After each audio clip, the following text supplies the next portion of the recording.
किसी गांव में आदिति नाम की एक लड़की रहती थी। वो दुर्गा माता की बहुत अच्छी भक्त थी और बहुत ही मेहनती भी। आदिति अपने माता पिता के साथ रहती थी, लेकिन उसके माता पिता अपाहिज थे और उन्हें कुछ दिखाई भी नहीं देता था, इसलिए घर की सारी जिम्मेदारी आदिति के ऊपर ही थी।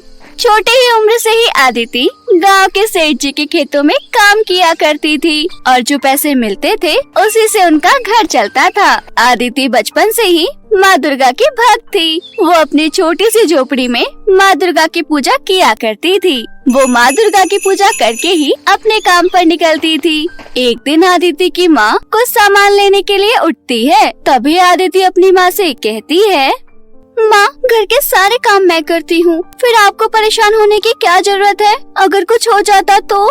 बेटी, तू ही घर के सारे काम करती है। ना जाने माँ दुर्गा हमसे इतनी नाराज क्यों है, जो तेरे बाबा और मुझे अपाहिज कर दिया और साथ ही साथ आँखों की रोशनी भी छीन ली। हमारी इतनी कड़ी परीक्षा क्यों ले रही है दुर्गा माँ? आप मेरी दुर्गा माँ को कुछ न कहो, इस बुरे समय में कुछ अच्छा ही होगा। मुझे अपनी दुर्गा माँ पर पूरा विश्वास है। हाँ हाँ, क्यों नहीं।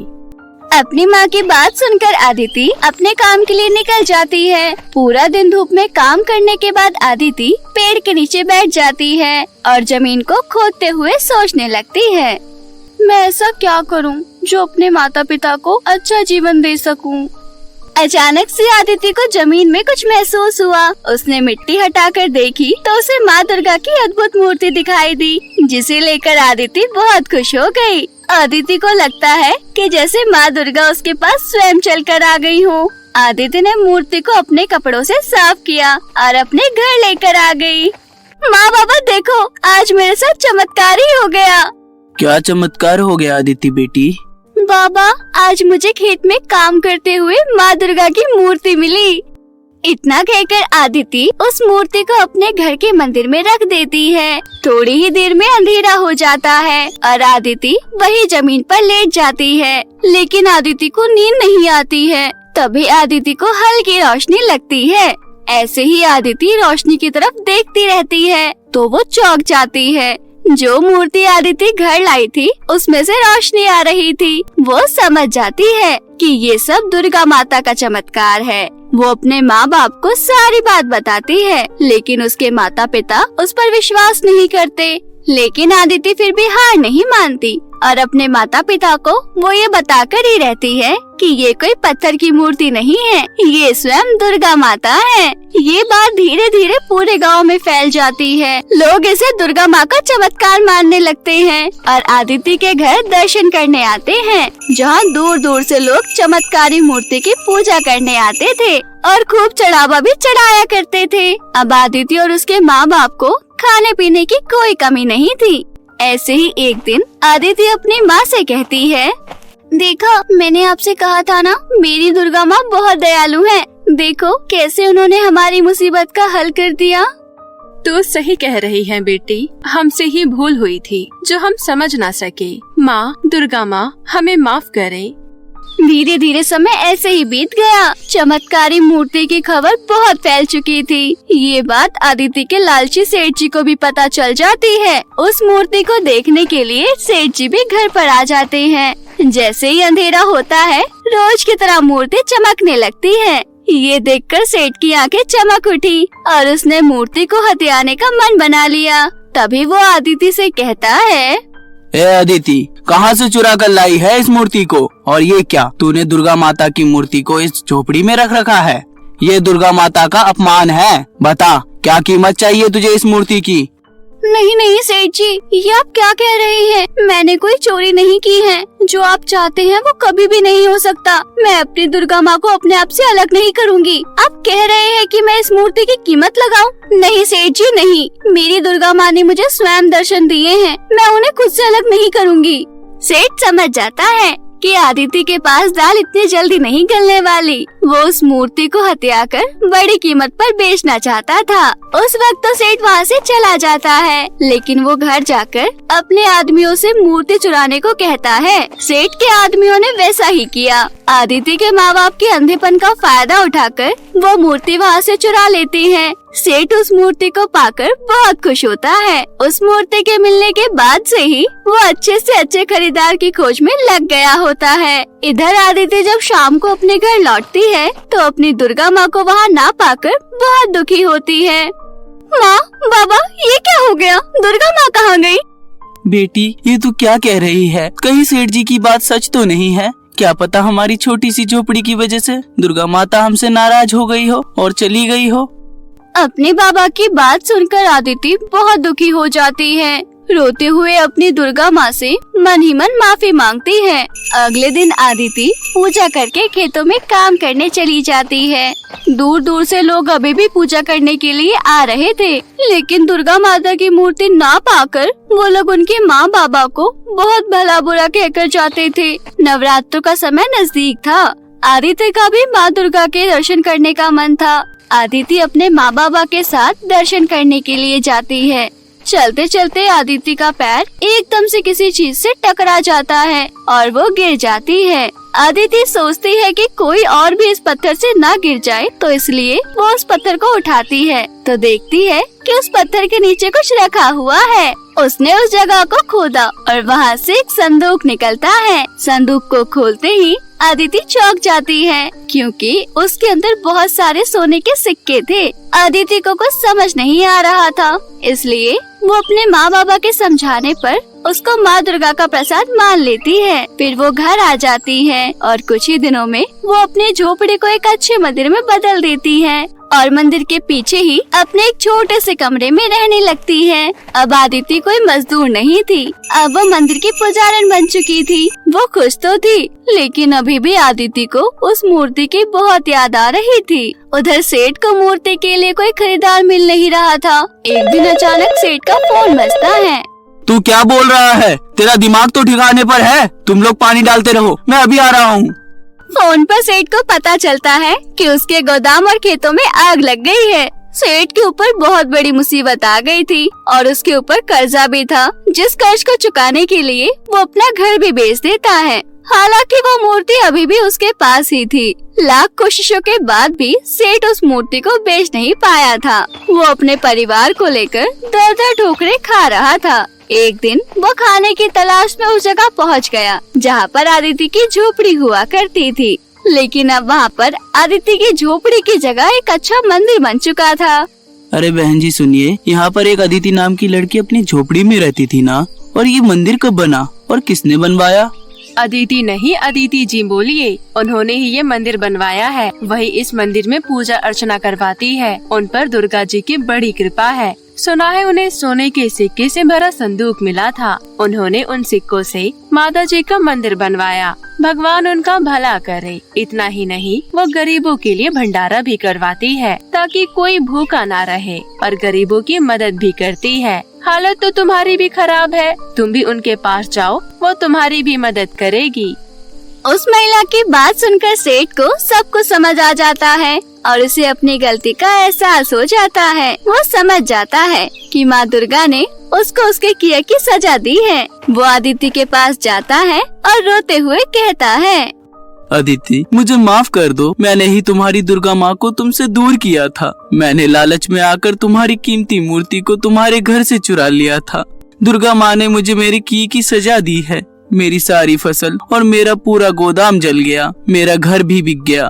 मेरा परिवार मेरे साथ दर दर की ठोकर खा रहा है। एक तुम हो जिसने दुर्गा माँ को खोकर भी पा लिया। सेठ आदिति को वो मूर्ति वापस कर देता है। आदिति उसको सहारा देती है। ये सब दुर्गा माँ का चमत्कार है। हम सब तो उनके हाथों की कठपुतलियाँ हैं। उन्होंने तुम्हें सही रास्ते पर लाने के लिए ये सब किया होगा, पर अब तुम्हें अपनी गलती का एहसास हो गया। मैंने तुम्हें माफ किया और मुझे भरोसा है कि माँ दुर्गा भी तुम्हें माफ कर देंगी। उस मूर्ति को वापस पाकर आदिति बहुत खुश हो जाती है। आखिर उसे अपनी माँ दुर्गा वापस मिल गई थी। आदिति ने उस मूर्ति को स्नान करवाया और मंदिर में स्थापित कर दिया। अब उस मूर्ति में पहले से भी ज्यादा रोशनी आ रही थी। सेठ भी आदित्य के मंदिर में ही रहने लग गया था और उन सब की मंदिर के कामों में मदद करवाता था और सब लोग अपनी जिंदगी में हंसी खुशी रहने लगे थे। हेलो दोस्तों, कैसे हो आप लोग? मेरे प्यारे दोस्तों, मैं आज जो आपके लिए कहानी लेकर आई हूँ वो कहानी है तालाब के जादुई मेकअप किट की। तो चलिए दोस्तों कहानी देखते हैं। किसी गांव में अनीता नाम की एक औरत थी जिसकी 2 बहुएं थीं। बड़ी बहू का नाम प्रीति और छोटी बहू का नाम महक था। अनीता के दोनों बेटे शहर में काम किया करते थे। अनीता बहुत ही लालची और घमंडी औरत थी। अनीता छोटी बहू महक से बहुत प्यार करती थी क्योंकि महक एक अमीर परिवार से थी। वहीं दूसरी तरफ अनीता प्रीति से दिन भर काम करवाती रहती थी और उसे थोड़ा सा भी प्यार नहीं किया करती थी क्योंकि प्रीति एक गरीब परिवार से थी। दोनों बहुओं की एक बेटी थी। प्रीति की बेटी जिया बहुत ही काली और बदसूरत थी। वहीं दूसरी तरफ महक की बेटी बिहा गोरी और बहुत सुंदर थी। अनीता अपनी पोती बिहा से बहुत प्यार करती थी जबकि जिया को डांट कर भगा देती थी। प्रीति ने जिया का एक सरकारी स्कूल में एडमिशन करवाया था। वहीं दूसरी तरफ बिहा एक बहुत ही बड़े और महंगे स्कूल में पढ़ती थी।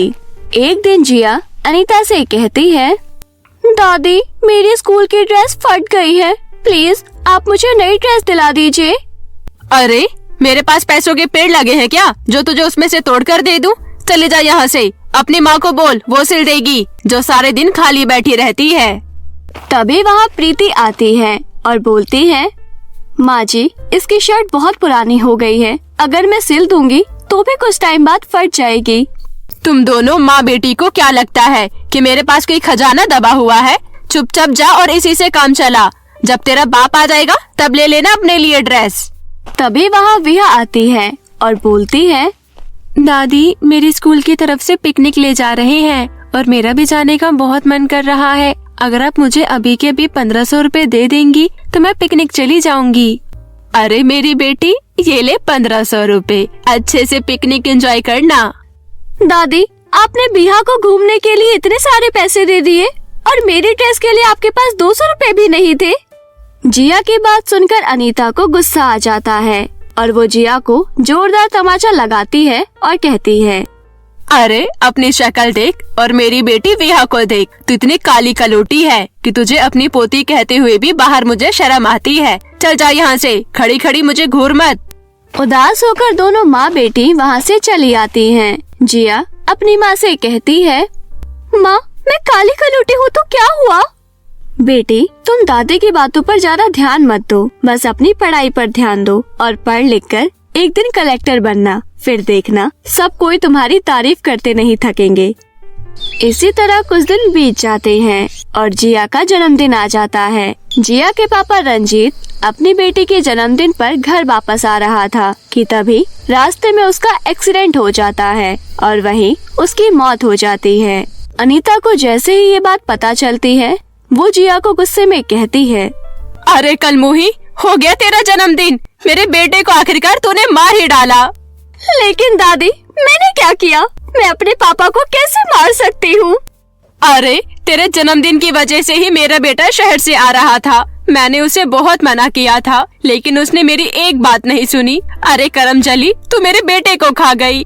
इतना कहकर अनीता बिना रुके 3 से 4 थप्पड़ जिया को लगा देती है। तभी प्रीति वहाँ से भागे भागे आती है और बोलती है, माँ जी आप ही मेरे बच्चे से कैसी बातें कर रही हैं? इस तरह आप मेरी बेटी पर इल्जाम नहीं लगा सकती। कि तभी महक आती है और बोलती है, देख लिया ना मम्मी जी, आपने दोनों को कितना सर पर चढ़ा रखा है। मेरी मानो मम्मी जी, और अभी के अभी इन दोनों माँ बेटी को घर से धक्के मारकर बाहर निकाल दो, नहीं तो देखना ये हम दोनों को भी मार डालेंगी। हाँ बहू, तू बिल्कुल सही बोल रही है। उसके बाद गुस्से से अनीता प्रीति को कहती है, सुनो, तुम दोनों माँ बेटी अपना सामान बांधो और इस घर से बाहर निकल जाओ। लेकिन माँ जी मैं अभी अपनी बेटी को लेकर कहाँ जाऊंगी? इसकी तरफ से मैं आपसे माफी मांगती हूँ, आप हमें इतनी बड़ी सजा मत दीजिए। तुम्हें सुनाई नहीं दिया क्या? अपना सामान बांधो और निकलो यहाँ से, वरना तुम्हें धक्के मारकर घर से हमें निकालना पड़ेगा। उसके बाद महक और अनीता मिलकर दोनों माँ बेटी को धक्के मारकर घर से निकाल देती हैं। दोनों माँ बेटी जंगल में झोपड़ी बनाकर रहने लगती है। प्रीति अमीर लोगों के घरों में झाड़ू पोछा का काम करने लगी थी। एक दिन जिया के स्कूल में उसकी टीचर कहती है, बच्चों कल हमारे स्कूल में फैशन प्रतियोगिता है और जो भी बच्चा उसमें जीतेगा उसे एक एडवर्टाइजमेंट करने का मौका मिलेगा और साथ ही पूरे 2 लाख रुपए भी मिलेंगे। टीचर की बात सुनकर जिया बहुत खुश हो जाती है। जिया मन में सोचने लगती है, अगर मैं फैशन प्रतियोगिता जीत गई तो मुझे 2 लाख रुपए मिलेंगे। मैं सारे पैसे माँ को दे दूंगी और उसके बाद माँ उन पैसों से अपना काम शुरू कर देगी। उसके बाद जिया घर जाती है और अपनी माँ को सारी बात बताती है। उसकी बात सुनकर प्रीति बोलती है, बेटा जिया, तुम्हारे काले होने की वजह से तुम्हें फैशन प्रतियोगिता में कोई नहीं लेगा। अपनी माँ की ये बात सुनकर जिया उदास हो जाती है और वहाँ से चली जाती है। जिया उदास होकर तालाब के पास पहुँच जाती है। जिया की नजर तालाब पर पड़ती है और वो बोलती है, अरे इस तालाब में तो बहुत गंदगी है। मैं एक काम करती हूँ, तालाब साफ कर देती हूँ। उसके बाद जिया तालाब साफ कर देती है कि तभी अचानक तालाब में से एक आवाज आती है, तुम्हारा बहुत बहुत धन्यवाद बेटी, लेकिन बेटी तुम इतनी उदास क्यों हो? जिया तालाब को सारी बात बताती है। अब तुम ही बताओ तालाब, अगर मैं काली हूँ तो इसमें मेरी क्या गलती है? मुझे ऊपर वाले ने ऐसा ही बनाया है, तो फिर क्यों दुनिया वाले मुझसे नफरत करते हैं? कोई बात नहीं बेटी, मैं तुम्हारी मदद जरूर करूँगी। उसके बाद तालाब अपने जादू से एक मेकअप किट प्रकट करती है और बोलती है, ये लो बेटी, इस मेकअप किट से तुम अपना मेकअप करना, फिर देखना कितना बदलाव आएगा तुम में। और हाँ, ये एक जादुई मेकअप किट है और इसे तुम जो भी मांगोगी ये तुम्हारी इच्छा पूरी करेगा। जिया तालाब को धन्यवाद करके अपने घर पहुंच जाती है। घर जाकर जिया उस मेकअप किट से अपना मेकअप करती है। मेकअप करते ही जिया बहुत गोरी और खूबसूरत हो जाती है। प्रीति अपनी बेटी को इतना खूबसूरत देखकर हैरान रह जाती है। अरे बेटी, इतना बड़ा चमत्कार कैसे हुआ? जिया अपनी माँ को जादुई मेकअप किट के बारे में सारी बात बताती है। अगले दिन जिया मेकअप किट से एक सुंदर सी ड्रेस मांगती है और तभी वहाँ एक बढ़िया सी फ्रॉक प्रकट हो जाती है। जिया उस फ्रॉक को पहनकर फैशन प्रतियोगिता में चली जाती है और उस कंपटीशन में जीत जाती है। जीतने के साथ ही जिया को एक एडवर्टाइजमेंट करने का मौका मिलता है और साथ ही साथ 2 लाख रुपए भी। जिया खुशी खुशी सारे पैसे लाकर अपनी माँ को दे देती है। वहीं दूसरी तरफ अनीता को उसकी बहू महक और उसका बेटा घर से धक्के मारकर निकाल देता है।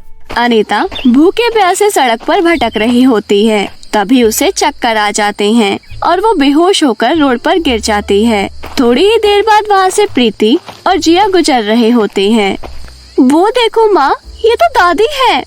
उसके बाद प्रीति और जिया अनीता को हॉस्पिटल लेकर जाते हैं और उसका इलाज करवाते हैं। थोड़ी देर बाद अनीता को होश आ जाता है और वो बोलती है, मुझे माफ कर दो, मैंने तुम दोनों के साथ बहुत बुरा व्यवहार किया है। आज मुझे मेरे कर्मों की सजा मिल रही है, इसलिए मैं सड़क पर दर दर के ठोकरें खा रही हूँ। कोई बात नहीं दादी, आज से आप हमारे साथ हमारे ही घर में रहोगी। उसके बाद जिया दादी को अपने घर ले जाती है। उसके बाद अनीता खुशी खुशी अपनी बहू प्रीति और पोती जिया के साथ रहने लगती है।